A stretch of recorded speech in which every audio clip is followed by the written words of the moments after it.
All along the Norwegian West Coast, people began strapping down anything air could catch. The weather reports warned of heavy winds moving inland from the sea, and issued the yellow level warning, which reads, "Wind might make the mountains dangerous." Meanwhile, we were strapping on ice spikes. In spite of every warning not to go, we found ourselves high up along the Lysefjord. Rogue fists of wind buffeting us whenever they struck. The Pulpit rock was within view, and we were wasting daylight. But the final stretch, with a 600-meter drop on the left-hand side, still separated us from it. Normally such an easy walk, now it made us cling to the right-hand rock face as the wind grabbed onto us. We were all alone up there, 4 men, humbled by the ease with which Mother Nature could wrestle us to the ground. The slow winter sun had begun setting beyond the rock, gleaming out from behind the massive cliffs backgrounding it, outlining the plateau, beckoning me forward to look over the edge towards the light on the other side. The longing gripped me. It is one thing to lay there and look down on a calm summer's day.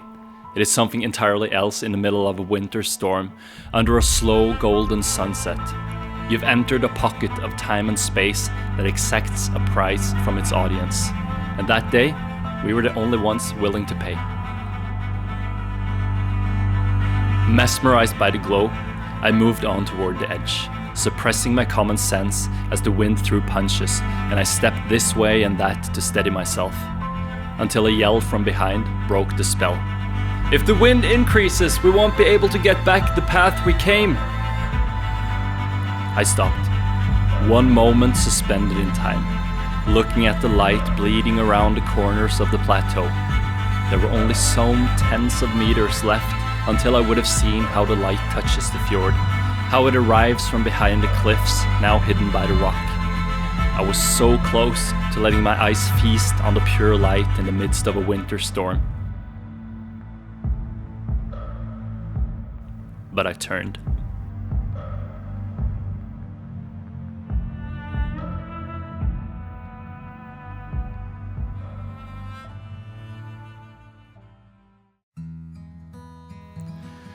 The feeling of loss twisting my soul that night, it drew me right back to the first time I experienced this longing. The sense of the elusive view has always haunted me. My first memory of it was when I was a kid. Every time we drove to town, I looked at this one peak across the water and dreamed of going to explore it. And then, one day, to my surprise, we were going.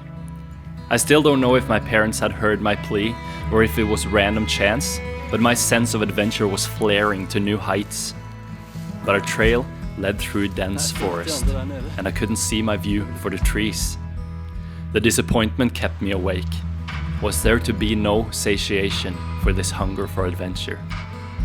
The first time I knew I was not alone in feeling like this was when I discovered Tolkien. The way he writes made me feel that same hunger for adventure and the same lack of satiation, and I instantly felt less alone in my longing. I devoured those books in the dusk of my room, and then went out seeking a high vantage point where I could look out on the horizon or back into the endless forests going inland from the coast. It was much later I became familiar with this quote of Tolkien's.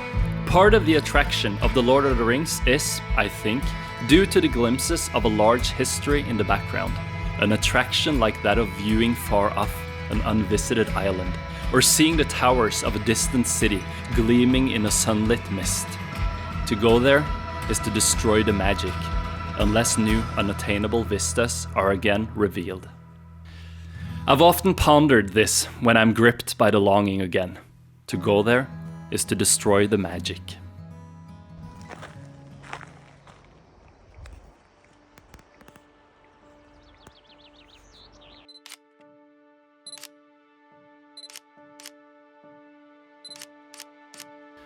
Years later, I found myself back in the mountains with my friend Ethan. Maybe I moved the pen around a little bit. I think you should. We had traveled all day before and slept in a tent on the roof of his car. We would do a Norwegian classic hike, Besseggen. But we found ourselves there a bit before the season began, and large patches of snow were laying across the mountaintop. Once again, we had the entire mountain to ourselves, and we felt that touch of going into God's own territory. When it's you and Mother Nature alone for a while. She looks at you as you pass, and you never quite know what is hiding behind the gleam in those devious eyes. We soon found that the snow we had to cross was hardened enough to mostly bear us. And in the middle of one of those sheets, I found myself feeling lost in the very best way. And there, the longing returned.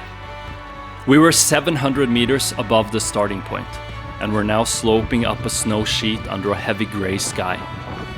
But beyond the ridge in front of us, the clouds had broken, and we saw light spill over the edge. At first, I felt the rush, and my body straining to get to the edge and look across. This prize view I would not lose. And then I remembered Tolkien's voice in my head. To go there is to destroy the magic. So I stopped, took a deep breath. Right here, right now. This longing to look across the ridge into the light. This is the magic. I am living in the magic right now. There might be new unattainable vistas across the next ridge, but they will still be unattainable until we go there and break the magic. But right here, right now, it's unbroken. I managed to still that hunger and drink in the magic of the moment. There is no brighter light on the other side of the ridge. It is me, standing here, being lured forward by the light that is the magic. So I slowed my pace and let that longing run through my body. The bittersweet sense of loss and longing. The pain and the pleasure. Another breath, and then we were at the edge, in the light.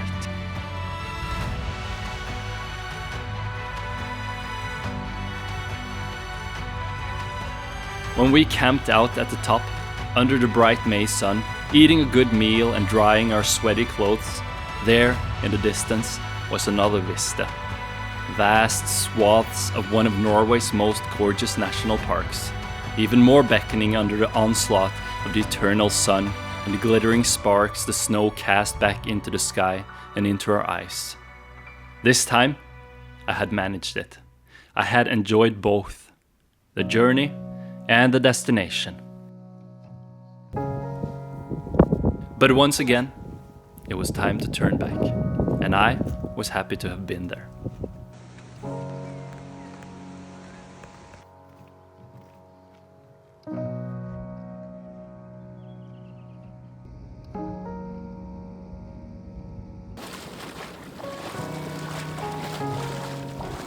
Why doesn't it get deep?